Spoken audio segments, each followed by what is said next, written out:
No sé cómo explicar el momento exacto en el que crucé la línea, pero si tuviera que señalar uno, fue el beso en la entrada del Hotel NH Collection en Sevilla. Dura unos 3 segundos, pero el recuerdo es permanente. Aún llevaba puesto mi anillo de casada, aún tenía el nombre de David guardado en mi móvil como mi vida, y aún me temblaban las piernas no por deseo, sino por culpa. Pero no me detuve. No dudé. Crucé la puerta giratoria como si ya no tuviera vuelta atrás. Ese mismo día por la mañana, había llevado a mi hija al colegio, le había preparado el bocadillo con el mismo cuidado de siempre, y le di el mismo beso en la frente. David se había ido a trabajar antes de que me levantara, como casi siempre. Todo parecía normal. Una mañana cualquiera de una mujer cualquiera. Solo que yo ya sabía que por la tarde iba a traicionar a mi familia. No era algo improvisado. Había una excusa perfectamente elaborada, un congreso de arquitectura de interiores en el que tenía que estar. David no preguntó nada. Le mandé una foto del cartel del evento. Hasta le dije que me pasaría la noche en casa de mi amiga Silvia, por si se hacía tarde. Y sin embargo, nada de eso era verdad. El plan era sencillo. Había alquilado una habitación a mi nombre con una tarjeta virtual, sin posibilidad de rastro en casa. Marcos llegaría 1 hora más tarde. Todo estaba pactado. No éramos adolescentes descubriendo el juego. Éramos adultos tomando decisiones con toda la intención del mundo. Marcos. Excompañero del instituto. Reencuentro casual en una cena de antiguos alumnos hacía 2 semanas en Valencia. El típico tío que no envejece mal. El que nunca dejó de tener esa mezcla de arrogancia y encanto que lo hace peligroso. Un cruce de miradas, un comentario fuera de lugar, una conversación más larga de la cuenta, y una invitación. Y yo acepté. Sin vacilar. No porque estuviera enamorada de Marcos. No lo estaba. Ni siquiera me caía tan bien. Pero lo necesitaba. No a él, sino a lo que representaba, ser deseada, vista, tocada. Ser, por unas horas, alguien con nombre propio y no solo mamá de Paula o la mujer de David. Cuando el ascensor cerró sus puertas y quedamos solos, su mano se deslizó por mi cintura y me susurró algo que no recuerdo. Lo que sí recuerdo es que no sentí amor. Sentí libertad. Esa clase de libertad sucia que solo se siente cuando estás haciendo algo que sabes que no deberías hacer. Esa fue la tarde en que todo cambió. No por lo que hicimos entre las sábanas blancas de hotel, sino por lo que se rompió en mí después. Algo que nunca pude volver a pegar del todo. Y lo más irónico es que David se enteró, no por mensajes, no por llamadas, no por fotos. Se enteró porque cometí un error. Uno muy estúpido.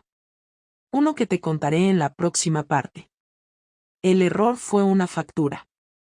Ni romántica, ni poética, ni emocionante. Fue una puta factura. Una hoja mal impresa que debía haber eliminado, pero olvidé en el compartimento lateral de mi bolso del Congreso. David nunca revisa mis cosas, no es ese tipo de marido, pero esa mañana necesitaba una tirita para el dedo y, por primera vez en años, rebuscó en mi bolso sin avisar. Yo estaba en la cocina preparando café cuando lo escuché decir desde el pasillo, ¿estuviste en el NH Collection de Sevilla? Me giré tan rápido que casi dejé caer la cafetera. En su voz no había sospecha, solo curiosidad, como si no entendiera por qué había una factura de hotel a mi nombre cuando yo había dicho que dormí en casa de Silvia. Me acerqué, le arrebaté el papel con una sonrisa torpe, y le solté que había pasado por allí a tomar algo con unas compañeras después del congreso, y que debió ser eso. Me miró unos segundos en silencio, y luego dijo simplemente, vale. No dijo nada más. Se fue a terminar de vestirse para ir al trabajo y se despidió con un beso, como siempre. Pero desde ese momento, yo supe que lo había jodido todo. No dijo nada ese día, ni al siguiente. No hubo discusiones, no hubo gritos, no hubo preguntas. Pero su manera de mirarme cambió. No era hostil. Era distante. como si estuviera repasando los últimos días con lupa. Como si todo lo que antes le parecía rutinario ahora se le llenara de pistas. Yo intenté fingir normalidad, pero me sentía como una actriz haciendo una escena en la que ya nadie creía. No sabía si me creía o si simplemente estaba esperando. Me pasaba las noches en vela imaginando si buscaría en mi correo, en mis redes, si preguntaría a Silvia. Cada palabra que decía me parecía una trampa, cada silencio suyo una acusación. 3 días después, lo noté distinto. Me habló con más amabilidad de la habitual, incluso me propuso ir a cenar el fin de semana. Me ofreció ayudarme con unas cosas de la casa, me abrazó por la espalda mientras cocinaba. Cualquier otra persona lo habría tomado como una reconciliación, como una muestra de cariño, pero yo lo conocía demasiado. David nunca hacía nada por impulso. Era metódico. Yo sabía perfectamente que eso no era ternura. Era estrategia. No me lo decía, pero me estaba investigando. No me lo decía, pero lo sabía. Y tenía razón. Ese sábado por la mañana me pidió que saliéramos a tomar un café a la playa. Me dijo que le apetecía hablar de nosotros, que últimamente me notaba distante, que quizá era bueno hacer una escapada pronto, solos, sin niña, sin rutina. Yo asentí, con la garganta seca, pensando que quizá, solo quizá, estaba dispuesto a hacer como si nada hubiese pasado. Pero en el coche, a medio camino, giró la cabeza y me soltó. Estuve en el NH Collection de Sevilla. Hablé con recepción. Me dijeron que estuviste registrada en una habitación doble y que nadie más de tu empresa se alojó ahí. Sentí un hormigueo en los dedos. Me quedé mirando al frente, sin saber si frenar, si llorar, si gritar. Él no dijo nada más. No subió el tono. Solo aparcó junto al paseo marítimo y se quedó en silencio. No fue lo que piensas, fue lo primero que dije. No porque fuera verdad, sino porque necesitaba ganar tiempo. Explícamelo entonces, respondió. Lo miré, y vi en sus ojos algo que no esperaba, no era ira. Era decepción. Como si ya hubiese llorado su parte y ahora solo quisiera entender qué tipo de persona tenía al lado. No fue planeado, mentí. Después del congreso, fui a tomar algo con unos compañeros y me dejé llevar. Solo fue una vez. David no parpadeó. Una vez, repitió. Asentí. Sabía que no me creía, y tenía razón. ¿Quién es?, preguntó entonces. Alguien que conocí en la universidad. Fue casualidad. Coincidimos en el evento. ¿Te acostaste con él?, preguntó con la voz casi susurrante. No podía seguir mintiendo. Sí, dije. El silencio que siguió fue lo más incómodo que he vivido en mi vida. Me sentía como si acabara de vaciar un cubo de agua podrida entre nosotros. Miró al frente durante un largo rato. Luego bajó del coche. Caminó unos pasos. Respiró hondo. Volvió. Se sentó sin mirarme. Me has mentido durante semanas. Me has besado después de eso. Has tocado a nuestra hija después de eso. Has dormido en mi cama. Y ahora quieres que lo entienda como un error casual. No respondí. No podía. ¿Te gusta él?, preguntó. No. Fue un desahogo. Un momento. Y pensaba seguir como si nada, insistió. No lo sé, admití. Después de hacerlo, me sentí vacía. Pensé en contártelo, pero no sabía cómo. Así que preferiste callarte. Seguir. Fingir.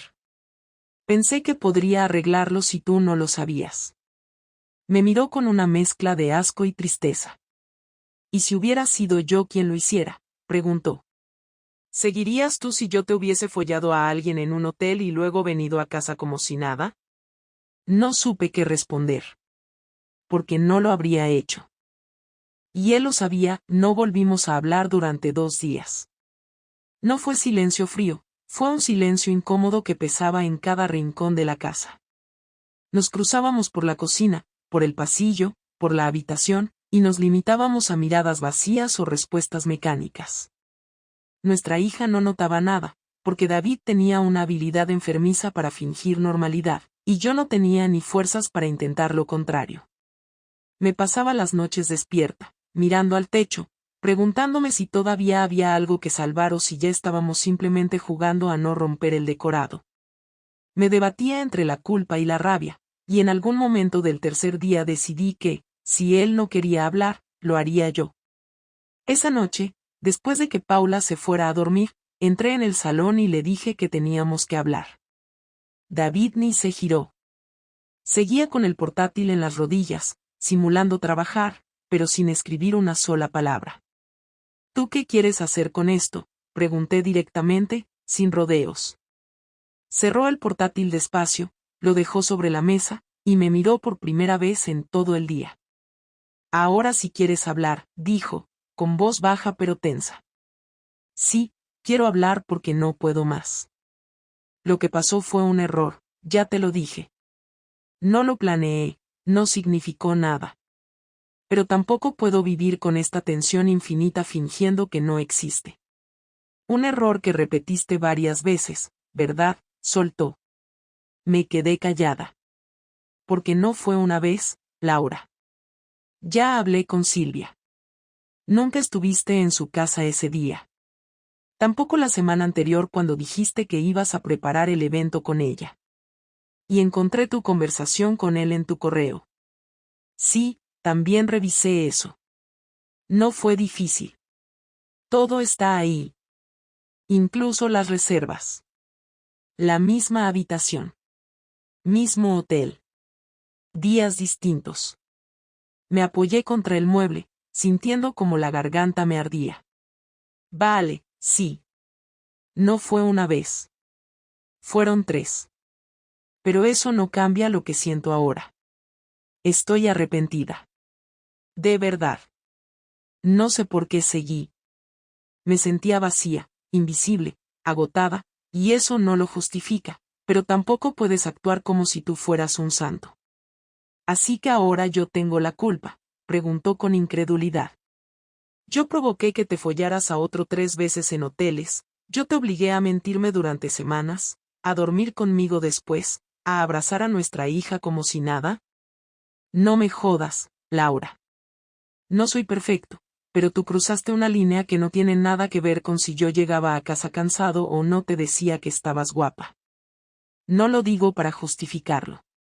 Lo digo para explicarlo. Las cosas no estaban bien entre nosotros. Tú también lo sabes. No hablábamos. No hacíamos el amor. Dormíamos como compañeros de piso. No me sentía deseada. No me sentía nada. ¿Y qué hiciste? Buscar a un imbécil que si te lo dijera, volver con un ex del instituto que te miraba como si fueras una quinceañera. No fue solo eso. Entonces, ¿qué fue? ¿Qué te dio el que no te diera yo? Me dio atención. Me escuchó. Me hizo sentir algo. Y eso no significa que no te quiera a ti. Significa que en ese momento estaba rota por dentro y no supe cómo pedir ayuda. David se levantó. Caminó de un lado al otro del salón con las manos en la cabeza. ¿Sabes qué me jode más? No es el sexo. Es que lo preparaste. Lo planeaste. Mentiste. Creaste una historia. Guardaste mensajes. Tapaste tus pasos. No fue un error. Fue una decisión. Y lo hiciste 3 veces, ¿y ahora vienes a decirme que estás arrepentida? Me lo podías haber dicho después de la primera. Me lo podías haber dicho cuando te pregunté por la factura. Pero seguiste mintiendo, ¿por qué ahora sí hablas? ¿Por qué te pillé? No, porque no quiero perder lo que tenemos. ¿Y qué tenemos, Laura? Un matrimonio con mentiras, una rutina sin confianza, un padre que tiene que fingir que todo está bien delante de su hija mientras por dentro quiere desaparecer. Me acerqué, intentando tocarle el brazo, pero se apartó. No lo hiciste por mí. Lo hiciste por ti. Por sentirte deseada. Por capricho. Y ahora quieres que yo lo solucione. Como si fuera un trago amargo y ya está. Pero no, Laura. Esto no es un error. Es una fractura.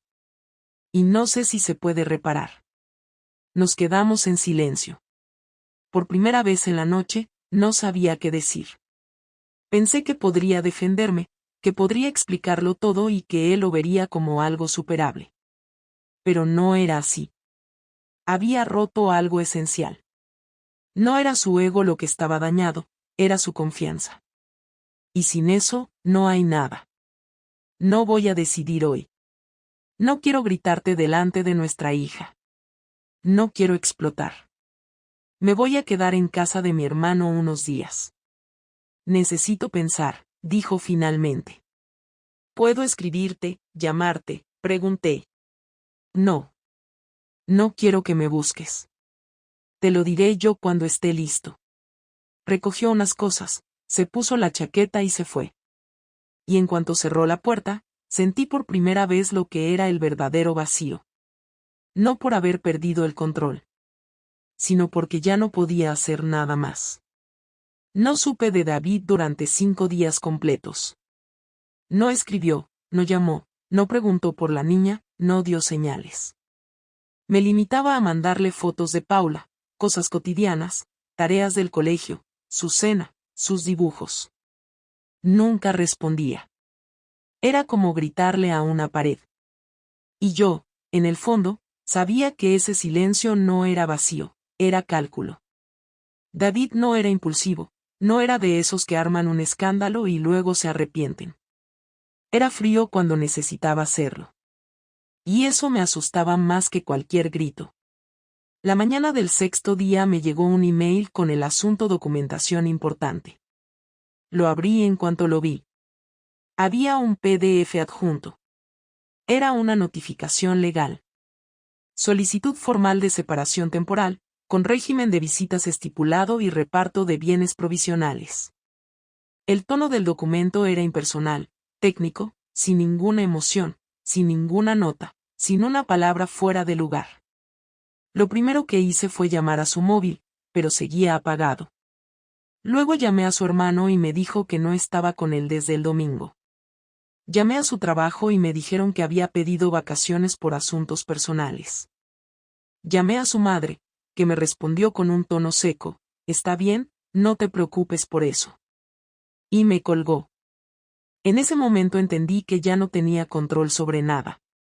Esa misma noche, revisando las redes sociales, vi la primera señal de lo que estaba pasando.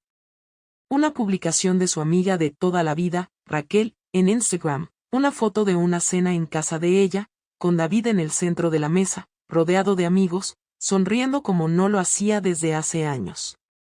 Había gente que yo no conocía. Mujeres. Él aparecía con una camisa nueva, una copa en la mano, y esa expresión de quien no tiene ningún interés en volver a casa. Me metí en el perfil de otra persona etiquetada. En sus historias, lo vi bailando, brindando, abrazando a Raquel, a otros. No parecía un hombre devastado. Parecía alguien que había rehecho su vida en una semana. Era como si yo no existiera. Lo llamé otra vez. Nada. Le escribí un mensaje. ¿Podemos hablar aunque sea 5 minutos? Necesito entender lo que estás haciendo. No hubo respuesta. A la mañana siguiente, recibí otro correo. Esta vez desde una cuenta de su abogado. El archivo adjunto era una lista. Literalmente una lista. Título: Bienes en proceso de extracción del domicilio conyugal.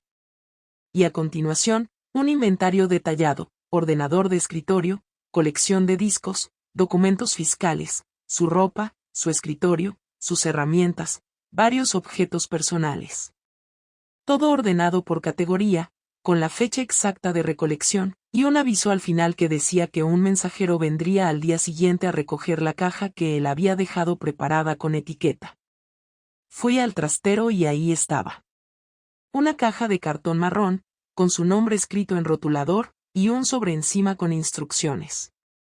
Todo estaba preparado. No iba a volver ni siquiera para sacar sus cosas. Ni siquiera para decir adiós. Llamé otra vez. Nada. Le mandé un audio.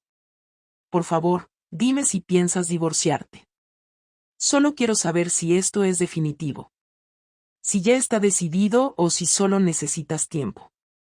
No estoy bien. Esto no es solo un castigo. Es humillante. Dime qué quieres que haga. No hubo respuesta. Esa tarde fui al banco. Intenté acceder a la cuenta compartida. Rechazada. Intenté con otra tarjeta. Rechazada. Fui al mostrador. La empleada me explicó que el titular había solicitado la congelación de la cuenta compartida por motivos legales. Solo quedaban activas mis cuentas individuales. Revisé mis movimientos. La cuenta personal estaba intacta. Pero la otra, donde entraban los ahorros, donde él tenía su nómina principal, estaba bloqueada. Consulté a una abogada y me explicó que era una medida preventiva habitual en separaciones. Legal, si el titular lo justificaba como parte de una acción formal. David no estaba improvisando. Había hablado con profesionales. Había preparado cada paso. Yo no tenía acceso al dinero. No tenía acceso a él. No tenía acceso a nada. Solo a la casa, a mi hija y a un vacío que no sabía cómo llenar.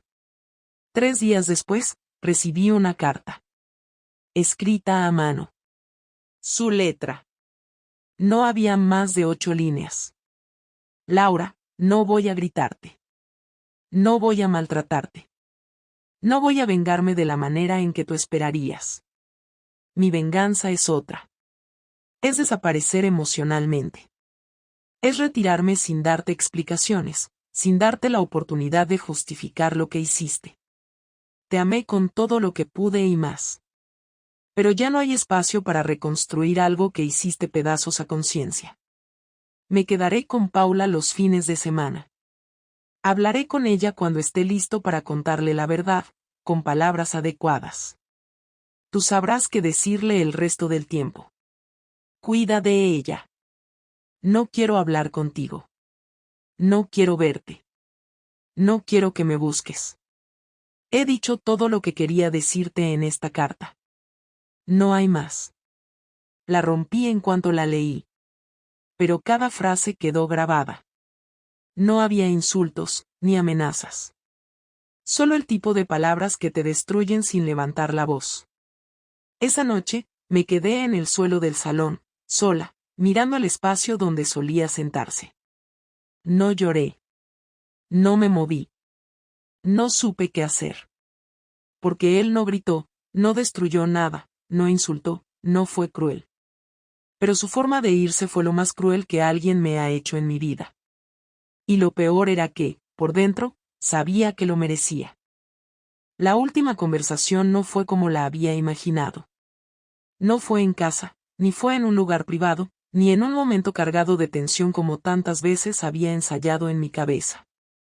Fue en un parque, una tarde cualquiera, con Paula jugando a pocos metros de nosotros, vigilada por los ojos atentos de su padre, que se mantenía sentado en ese banco con el cuerpo recto, como si estuviera esperando a que pasara el tiempo, no a que llegara una persona. Yo me acerqué con un nudo en la garganta, con la sensación de que era ahora o nunca. Sabía que no iba a rogar, no iba a llorar, no iba a fingir nada. Solo quería una respuesta. Me senté sin pedir permiso. Él no me miró de inmediato. Gracias por venir, dije en voz baja. No lo hice por ti, contestó. Lo sé, respondí. Lo hiciste por ella. Y está bien. Hubo unos segundos de silencio. Él me observaba de reojo, atento a cada gesto de nuestra hija. Yo lo miraba a él como si no lo conociera del todo. ¿Estás seguro de que no hay nada que se pueda hablar?, pregunté, con un tono que buscaba ser sereno aunque por dentro me ardía todo. Sí, estoy seguro. No hubo dureza en su voz, pero tampoco compasión. Era una afirmación simple, como quien responde así ha cerrado bien la puerta. ¿Ni siquiera una terapia, una pausa antes de decidir algo definitivo? No quiero reconstruir algo que ya no creo que tenga sentido. No necesito más pruebas de que no funcionamos. Lo que pasó me dejó claro todo. Pero éramos una familia. No lo éramos. Éramos dos adultos compartiendo una rutina. La familia era para los demás. Tú misma me lo dijiste, ¿no? Que te sentías vacía, que necesitabas atención. Que fuiste con otro porque ahí te sentiste vista. Si eso te pasa en medio de un matrimonio, ¿qué sentido tiene seguir? ¿Qué tipo de relación puede construirse sobre una decepción así? Una en la que los dos decidamos hacer algo diferente. Una en la que trabajemos de verdad. Tarde. Ahora ya no tengo ganas de trabajar en nada contigo. Lo miré y supe que lo decía con total sinceridad. No había rabia en su voz, solo agotamiento. ¿Has conocido a alguien?, pregunté sin pensar. No, respondió. ¿Lo harás? Probablemente. Me dolió esa palabra, pero no por celos, sino porque entendí que ya no estaba dentro de sus planes. No me odies, dije. No te odio. No tengo tiempo para eso. Me das igual, Laura. Y eso es lo que más te cuesta entender. Sí me cuesta. Porque yo no te dejé de querer. Cometí un error. Uno muy grande. Pero no te dejé de querer. Lo que hiciste no es amor. El amor no se esconde, no se excusa, no se repite 3 veces en hoteles con alguien del pasado. El amor no pasa por encima de la otra persona. Así que no quiero ese tipo de amor. ¿No piensas perdonarme nunca? Perdonarte, sí. Ya te perdoné. Pero eso no significa que te acepte otra vez en mi vida. Son cosas distintas. No quiero vivir contigo. No quiero volver a dormir al lado de alguien en quien no confío. No quiero mirar a mi hija y pensar que está creciendo viendo una pareja que no se respeta. Me sentí hundida. No porque gritara, no porque me atacara, sino porque hablaba con tanta seguridad que todo lo que yo pudiera decir sonaba a discurso viejo. ¿Podemos hablar al menos de Paula?, pedí. Sí. De ella, siempre. Pero solo eso. No más conversaciones sobre el pasado, no más justificaciones, no más pedidos de segundas oportunidades. Quiero que tengamos una relación clara, estricta, adulta. Compartiremos la responsabilidad, nos comunicaremos por lo necesario. Nada más. ¿Y si ella pregunta qué pasó? Le diré la verdad cuando tenga la edad suficiente. No pienso mentirle. Pero tampoco voy a contarle todo como si fuera una película. Le explicaré que hay errores que tienen consecuencias, y que a veces, por más que uno se arrepienta, eso no significa que todo vuelva como era antes. Y que no siempre es por odio, sino por dignidad. No supe qué responder. No tenía argumentos. ¿Puedo abrazarte?, pregunté finalmente, con la voz temblando. No lo dijo sin dudar. Ni una pausa. Está bien, respondí. Me levanté. Le dije que volveríamos en 15 minutos. Me alejé. Y mientras me sentaba sola en otro banco a mirar el suelo, entendí por fin que ya no había marcha atrás. No había reconciliación. No había posibilidad de volver a ser parte de su vida. No porque me odiara, sino porque ya no le importaba. Y eso, más que cualquier insulto o rechazo, fue lo que me rompió del todo. No fue un momento. No fue una conversación, ni una noche, ni una frase específica. Fue un proceso lento, asfixiante y claro en el que comprendí que lo había perdido todo. No me refiero solo al matrimonio. Perdí una mirada, una complicidad, una certeza de que había alguien al otro lado dispuesto a quedarse incluso en los días malos. La separación fue oficial un mes después de aquella conversación en el parque. David se presentó con su abogado y no quiso negociar nada más allá de lo básico. No pidió más tiempo con Paula del que ya habíamos hablado, no solicitó ninguna compensación económica, no pidió explicaciones ni se interesó por los detalles. Firmó todo con rapidez, con una serenidad que dolía más que cualquier discusión. Yo contesté lo justo. Fui a firmar lo mío sin lágrimas, sin súplicas, sin escenas. En el fondo sabía que no podía reprocharle nada. Todo lo que estaba haciendo era la respuesta directa a mis acciones. No podía pedir justicia cuando la que actuó sin justicia fui yo. Mis amigas más cercanas se enteraron cuando el divorcio ya era un hecho. Algunas intentaron consolarme, otras simplemente me escucharon. Solo 2 me preguntaron directamente por qué lo había hecho. Una me dijo que lo entendía, que a veces la rutina nos empuja a buscar fuera lo que no encontramos en casa. No le respondí. No me apetecía justificarme. La otra me miró sin decir mucho y solo preguntó, ¿valió la pena? Tardé varios segundos en contestar. No, dije. No valió la pena. No por él. No por lo que sentí. No por cómo terminó todo. Fue una respuesta corta, pero sincera. La más honesta que había dado en mucho tiempo.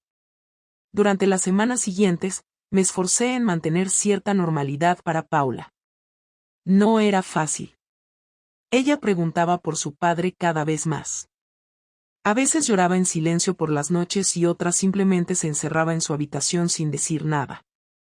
Yo intentaba consolarla, explicarle que estábamos en una nueva etapa, que ambos la queríamos igual, que nada iba a cambiar para ella. Pero incluso en mis palabras se notaba la fragilidad. Sabía que no era cierto. Todo había cambiado. Y aunque David fuera un padre ejemplar, aunque la viera con cariño, aunque jamás hablara mal de mí delante de ella, la herida estaba abierta. La sentía en cada gesto, en cada silencio de mi hija, en cada mirada que se desviaba cuando yo intentaba sonreír como si todo estuviera bien. Intenté ocupar mi tiempo con trabajo, con tareas de la casa, con cualquier cosa que me hiciera sentir útil. Pero incluso en medio de las actividades más simples, mi cabeza volvía una y otra vez a lo mismo. No entendía cómo había sido tan estúpida. Había una familia, una estabilidad, un hombre que no era perfecto, pero que jamás me había fallado. Y yo lo rompí todo por unas horas de ego, por sentirme importante para alguien que ni siquiera significaba nada. Me inventé una excusa emocional para justificar una traición física. Me convencí de que merecía atención, cuando en realidad lo que necesitaba era hablar con claridad, enfrentar lo que no funcionaba y tener el valor de decirlo. Pero no lo hice. Escogí el camino más fácil, más cobarde, el que no exige diálogo, sino ocultamiento. Y el precio fue altísimo. A veces me preguntan si volvería a hacer lo mismo. Siempre digo que no. No por arrepentimiento religioso ni por culpa abstracta. Sino porque aprendí algo que no sabía, una sola acción, una sola decisión mal tomada, puede cambiarlo todo para siempre. Creemos que siempre hay margen, que siempre se puede volver, que pedir perdón abre todas las puertas. No es cierto. A veces el daño es tan claro, tan evidente, tan real, que no hay disculpa ni gesto que lo compense. Y está bien que sea así. Porque si no, nadie aprendería nunca nada. Paula ya se acostumbró a esta nueva vida. Va con su padre los fines de semana, lo adora, se ríen, hacen planes. Yo la recibo cada domingo por la noche y le escucho contarme con entusiasmo lo que hicieron, a quién vieron, a qué parque fueron. Le escucho con una mezcla de amor y derrota. Me alegro de que él sea un buen padre. Me duele no formar parte de eso. Me duele que esa parte de su infancia no me pertenezca. Me duele que cuando sea mayor y recuerde a su familia, tendrá 2 imágenes separadas. Y aunque no me odie, sabrá que la que rompió esa unidad fui yo. Ahora vivo sola. No he vuelto a tener pareja. No he vuelto a ver a Marcos. No porque no pudiera, sino porque después de todo lo que pasó, entendí que no tenía nada que ver con él. Fue solo el nombre que usé para justificar una carencia que no supe manejar. No tengo excusas. No hay un trauma antiguo, no hay una historia escondida. Fue una decisión equivocada. Y ahora estoy pagando las consecuencias, día tras día, sin dramatismo, sin exageración, solo con el peso de lo que ya no se puede cambiar. No cuento esto para que nadie me perdone. No lo hago para limpiar mi imagen. Lo hago porque creo que a veces hay que escribir las cosas sin filtro, sin adornos, sin justificaciones. Solo decir la verdad. Y la verdad es esta: cometí un error grave, perdí al hombre que más me quiso, lastimé a mi hija, y ahora estoy intentando seguir adelante con lo que queda. No hay más.